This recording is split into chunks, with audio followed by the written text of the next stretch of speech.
একজনে ছবি আঁকে এক মনে, ও হয় ও মন, আরেকজনে বসে বসে রং মাখে। তোমার সেই ছবি খান নষ্ট করে কোন জনা কোন জনা। আসসালামু আলাইকুম, কি অবস্থা সবার? আজকে একটু কথা বলতে চাচ্ছি বাপের হোটেল বাইয়ের হোটেল বনাম নিজের হোটেল। আমি আমার জীবনের দীর্ঘ সময় বাপের হোটেলে কাটাইছি, খুবই স্বাচ্ছন্দ্যে কাটাইছি বাপের হোটেলে। খুবই পরিপাটি একটা হোটেল ছিল, খুবই সুন্দর একটা হোটেল ছিল, মাধুর্যজনিত একটা হোটেল ছিল আর কি বাপের হোটেলটা। এরপরে কিছুদিন পর আইসা বাইয়ের হোটেলে সময় কাটাইছি অনেক, বাইয়ের হোটেলেও ছিলাম, কিছুদিন ছিলাম আর কি। এরপরে আমি নিজে একটা হোটেল খুলছি, এখন আমার নিজের হোটেল চলতেছে, এখন আমার নিজের হোটেলে আমি আছি।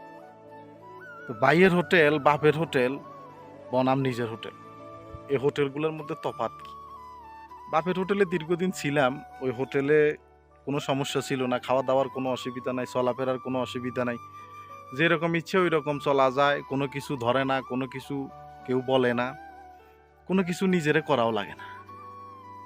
আসছি হোটেলে, মেসিয়ার থাকুক না থাকুক আমার কোনো সমস্যা নেই, আমি আমার নিজের মতো করে নিতেছি, নিজের মতো করে খাইতেছি, কারণ টাকা পয়সার কোনো ঝামেলা নাই।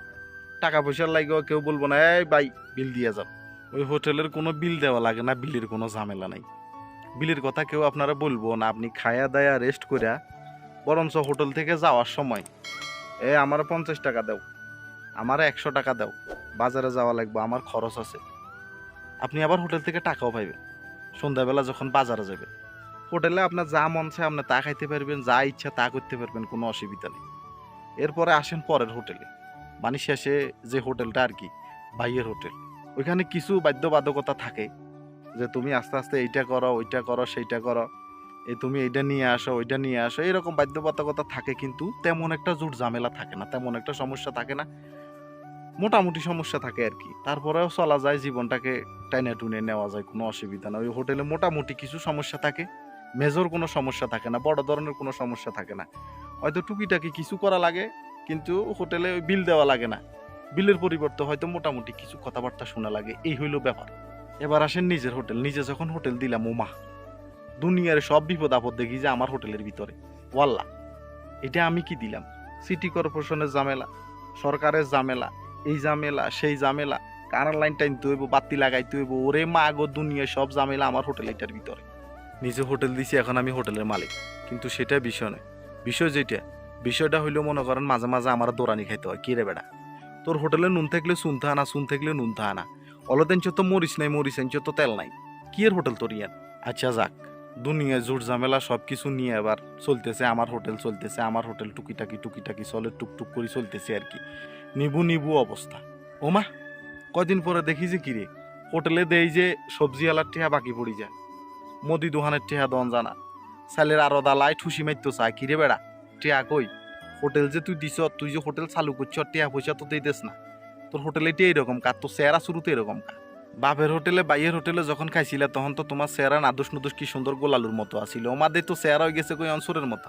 কি আরে তোর এই অবস্থা কে? হাই হাই হাই, কি করলাম?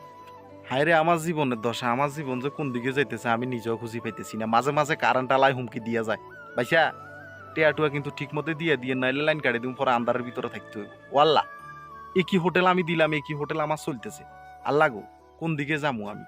তো যারা বলেন, বাপরে বলেন যে তুমি আমাগর লাগে কি করলা, তুমি আমগরে কি দিয়ে গেছো, কোনো জায়গা কিনো নাই, জমি কিনো নাই, বড় একটা বাড়ি করো নাই, আমগরে তো কোনো কিছু দিয়ে যাও না, আমরা নিজের টাকা দিয়ে নিজে অনেক কিছু করতেছি।